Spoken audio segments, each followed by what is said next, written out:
everyone, welcome back to our channel startuplanes.com. I'm Namrata and I'm taking interviews of the CEOs and founders of several innovative startups in India. In today's interview, I'll be talking to Mr. Jiten Grover, the founder and CEO of EarthBaby. Mr. Jiten is a Chartered Accountant and an MBA graduate from the Indian Business School. Being passionate about sustainability and cleantech, he founded EarthBaby.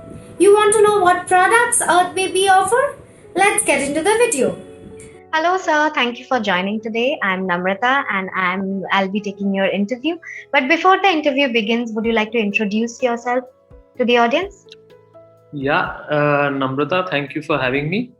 I'm Jiten. I'm the founder of EarthBaby.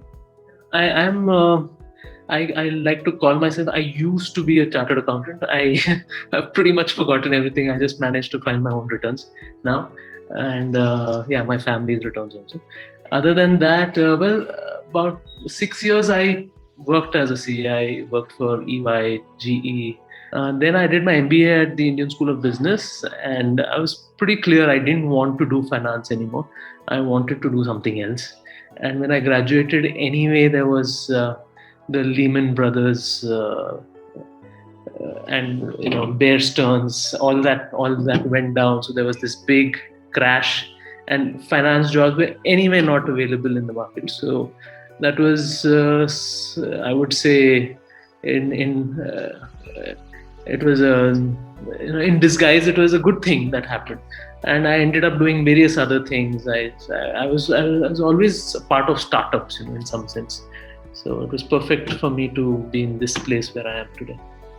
All right. Well, talking about startups, coming to your startup, what is it about and how did you come up with this idea? Oh, okay. So my last job was in a startup. It was in the cleantech space, and the technology didn't quite work out. At some point, I just moved out without any good plan in mind what to do. I dabbled on one business idea that didn't work, and I was like at home and doing nothing, and my dad said, "Hey, what are you doing, wasting your time?" That's why I joined our family business. I was doing that for about 6-8 months, got bored, but I was doing it, and I was very, there was a lot of tension that what the hell, what do I do with my life? At some point, I just let go. I said, let it come by itself. Whatever has to happen, it will come by itself. So it was serendipity. To answer your question, it was just serendipity. My wife once happened to buy it was a sunscreen, which was natural, meant for our child. And it just suddenly occurred to me, hey, we had been to a program which dealt with organic living and natural living, sustainable and conscious living. That's what it was. And we had already started using everything organic and natural in our food and everything. And when she got that sunscreen meant for kids, natural, it just occurred to me that while we adults are using natural products, for our kids, even babies who have their first meal, there are chemical preservatives in it, and there are chemicals all over. So it just occurred to me, hey, this doesn't make sense. So from then onwards, this idea started blooming, and it happened. Right. So when you started out, was there an existing market gap that nobody was actually tending to? So there were not so many natural products for babies at that time. It was 2016. My brother stays in the US, so I happened to check with him, and my sister-in-law was saying that, hey, we just don't use the so-called big MNC brands that we all know of. She was saying that we have our homegrown natural products here, brands that we wouldn't have heard of in India, and typically most you can say well-off or whatever, most people there had already started using natural products for their babies. So I checked for some names for my business, organic, earth, organic, baby, things like that. All were taken. Europe, US, Australia, everywhere. Even if I would change the spelling a bit, it was all taken. So it was great. I could make out that, hey, this is a business. I am looking at something that might just work. So yeah, so the gap I could see is that there were a few new brands that were coming up then. They were talking about natural, but not necessarily doing so. I'm not saying they were lying. If you look at the ingredients, you could make out there were some chemicals there, but the promise definitely was natural, because they could also see that is the space that needs to grow, and that needs to be satiated and met. So I saw that gap, and that's how, it worked. It went panned out from there. So, Yes. when starting out, were there any initial difficulties or challenges that you had to overcome? Absolutely. See, I am not from a marketing background. I am neither from a person who knows how to make, creams and oils and soaps and things like that. So I'm not this technical guy either. It was just passion for me. So because I was looking out for some ideas, of course. So I was in that space and in that time of my career, and but I helicoptered into a completely new domain. What worked in my favor was there was this e-commerce platform. If it was not there, uh, I would have to go through wholesalers, retailers, have big marketing campaigns. Impossible for a startup like mine to really get into that space. So e-commerce allowed that to happen. So otherwise, the difficulty I was facing was it just was very slow for me in the beginning. I didn't even know whether this will work, and I had not met anyone who had tried something like this, so there was no precedence, and so it was just completely new domain for me. So it was like baby steps. I was in a family business, so I didn't have to. My breakfast didn't depend on it. Maybe that's why it was slow in the beginning, but whatever, it worked out. I had to have a lot of patience.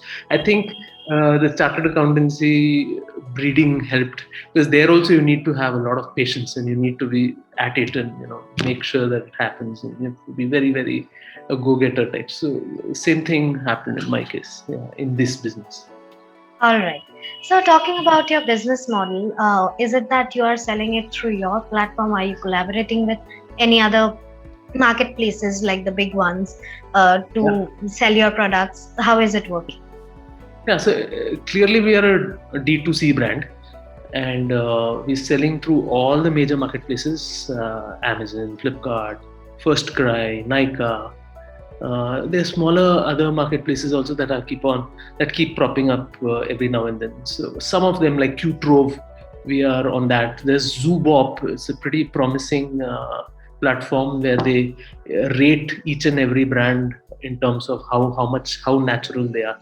We score very high there, by the way, on our own platform as well. So we have our own website. Initially, I was trying to sell only on my own website. So why should I sell there? Why should I give up my commissions and things like that? But it works. When you go through the marketplaces, from a customer point of view, many prefer going through the marketplaces. So from a new customer acquisition point of view, marketplaces are a great place to be. And we hope that eventually we'll be able to get them on our own website also. And, customers do tend to do that. When they know our brand, then they look out for us on our own website. All right. So, talking about the products, would you how would you list your products? Like, is it just sunscreens, or how many products are there? What are the types? If you could just tell me. Okay. So yeah, we are primarily into skincare. Our focus is that, and we've got it internationally certified by EcoCert on the Cosmos Natural platform. So we have creams, oils, shampoos, soaps, all of that. We also have some. So since we're catering to babies, we're also catering to new moms. New moms tend to not even use any lipstick while they are pregnant, and also we got into that space as well. So There are a couple of things that are meant for adults really, other than for babies and we have a small range of food. They're mostly beverages. There's like rose hip tea and there's a caffeine-free coffee. There's honey. So there is a sprinkling of few things that we came across in our journey. We put it up there. Clothing, we have some naturally dyed, fully 100% cotton clothing. Again, it's very limited. These two categories are very, very limited. Our focus has been more on the skincare. We hope to get there also, so the other categories. Yeah. All right. So, talking about my next two questions are kind of overlapped, and your answer will uh, suffice both of them. Is that first, why should customers or new parents, in fact, choose your product, and what makes your brand stand out amongst the rest? Yeah. So clearly, I would say it's about the genuineness. Every seller will say that, but for me, that's been one of the most important things. My product has to show honesty. So I think my customers can also see that when they buy and they repeat buy. First of all, they are EcoCert certified. So there is an external agency who is certifying us. We on each of our products, very few brands across the world do this. In each of our products, we have a number, percentage natural as certified by EcoCert is mentioned. For example, our shampoo is 97.4% natural origin certified. Our nappy rash oil is 99.9% natural. They didn't allow me to round that off either. So being genuine about what we are selling, I think, is the most important thing. Second is we even care as much for our environment as our customers. So, and I think we have used that also as a differentiator in some sense. All our products, we don't use plastic packaging. We use aluminum or glass or paper cans, handmade paper. Plastic is used only for the pump or for the cap. That's about it. So rest all is EcoCert allows to use some plastic, but we have kept it minimal. Beyond, we've gone beyond their requirements and said, no, we'll do it all in plastic. We'll do it all non-plastic. I think that gives a good signal also that we're making these beautiful products that we really value, and we think they should be even sold and packaged as well. It should reflect the same philosophy. That is one. And the third, I would say, is we don't sell something that we don't think is good. So only if it is effective, it's good. And it's good in the sense not just for the customer, but even for the environment. For example, we don't sell diapers yet. And we know diapers is an extremely large market. We could really be big if we do that. But we're not doing it right now. We don't believe in this logic of use and throw. So, yeah. All right. So, the one topic about business is that having a small team back at home who's doing all the stuff along with you. So, what about the team part? Like, if a job applicant is eager to work with you, and in today's generation, it's not just about monetary benefits, it's about the work environment, culture, and the relationship. So what are the kind of environment will a job applicant get with you? Okay. Yeah, you brought that up first, so yeah, I could look at that. See, working with us is not going to be this cool place to hang out, like how typical MNCs, these companies where outsourced work is going on. I have also worked in places like that. They're great places, but that's not where a new joiner who comes to us he won't get that environment. He'll not find so many colleagues to interact with. It's kind of hard work, okay? But it's, I think I can promise a lot of life skills that the employee can learn. For one, he needs or she needs to be very meticulous. Whatever we do, we tend to do it. We're just perfectionists in many ways. The way we, if you look at our labels, to create a label itself is a huge science. I've kind of mastered a method to do this so that we do it right. But there's meticulousness in everything. After number NO, there has to be a dot. These things just have to be right. Our website has to have all the grammar right. And these are small things. The way you package, if the person who the team that does our packaging, for instance, if you have an order from X and an order from Y, we do many orders a day. If he packs the wrong thing in the wrong, two customers get affected immediately. Both who got the wrong thing, right? So it's very important to be meticulous and to be right. That is something that one gets to learn here. And yet it's not like we don't allow our employees to make errors. It's okay. I have seen that when customers come back and say, hey, there was this error and that, I use that as an opportunity to connect with the customer. Rarely do customers call and say, hey, we enjoyed your product so much. Customers tend to interact with the company when they have a problem, not necessarily when they have. Of course, when they are really happy, they do leave reviews. But I'm trying to tell you that the regularity is more when there's an error. And I have learned the way to use that as an opportunity. So we then develop better relations. So it's fine. I allow my employees to make errors and then they learn out of it. So it's part of the learning. We've had a couple of interns work with us. We have regular employees work with us. We're working on their communication skills and so many other ways. And me and my partner, we're both well educated. We've been in corporates. So we know what's professionalism.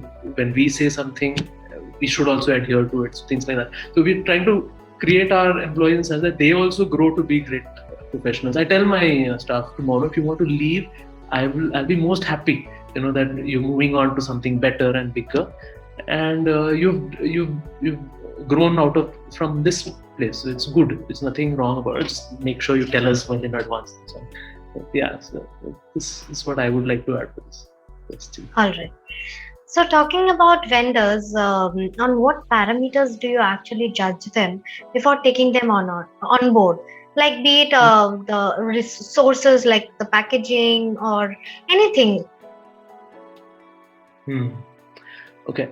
So I mostly go through some referrals, especially when it comes to ingredients and all.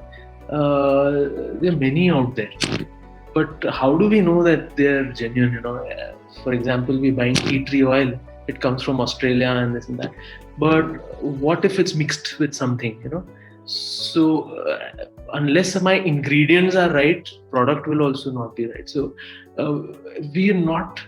I don't know if this interview will make it work against me, but typically we are not looking at the price as the first criteria. We're looking more from whether this supplier is reliable. There are various ways to figure that out. It's sometimes it's just a gut feeling. Sometimes it's the way we interact. We get a feeling of what this person cares for and what he's just being easy on. Typically, we like to even go and visit the facility to see how they work. So these are the ways we check on our suppliers. And it takes time also. For example, for me to find my manufacturer who does our manufacturing, this is Agile Wellness. They are a Ayush certified facility. Now they are even an EcoCert certified facility in Hyderabad. And it's run by this Dr. Suguna, who's had like 20 years of experience. She was just starting off. So we were one of her first clients. But I had already seen a couple of such kind of manufacturers. And I just could feel from the vibes that here is somebody who I can trust, that this person can do our job and do it well. So it takes time, it takes keen eye, and sometimes it's just gut feel. Yeah. Okay. So next question would be talking about the future of the company. Have you planned anything as of yet, like any short-term goal or a long-term goal? You can't go without your headlights switched off, right? So Short-term goals. See, we're already having some 5 new products in the pipeline. I think within a month we'll be out. 3 are meant for babies and 2 are meant for adults. So we are trying to, in the short term, see what's happening is what's good for a baby better be good even for adults. Right? So what we've seen is there's a new target segment that is emerging. There are adults who are generally looking out for natural products who've also shown interest in our products. So we are trying, and that is a very large segment really. So we are looking to grow that. We'll have a few more shades of lipsticks. We have a line of 100% natural lipsticks.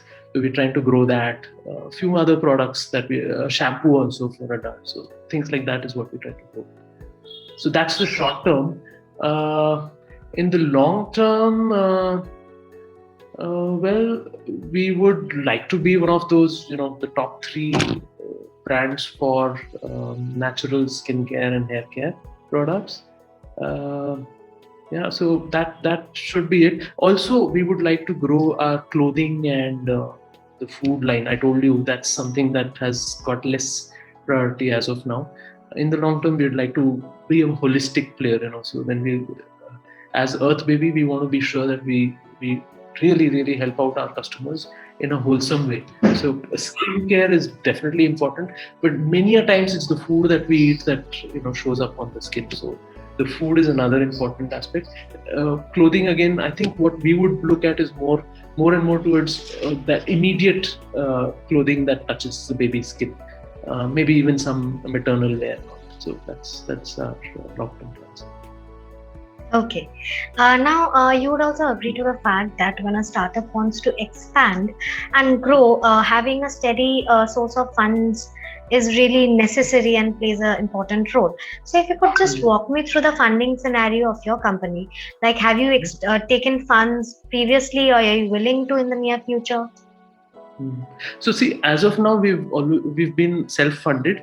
Both me and my partner, we have other sources of revenue as well in our life. So we don't take out money from the business. We just keep plowing back the profits. So for now, in some sense, we are self-sustained, self-funded. We might be looking out for some debt financing because our working capital needs are going on expanding. We're growing at a very fast pace. When our sales increase, obviously we need more working capital to take care of our raw materials, our receivables, etc.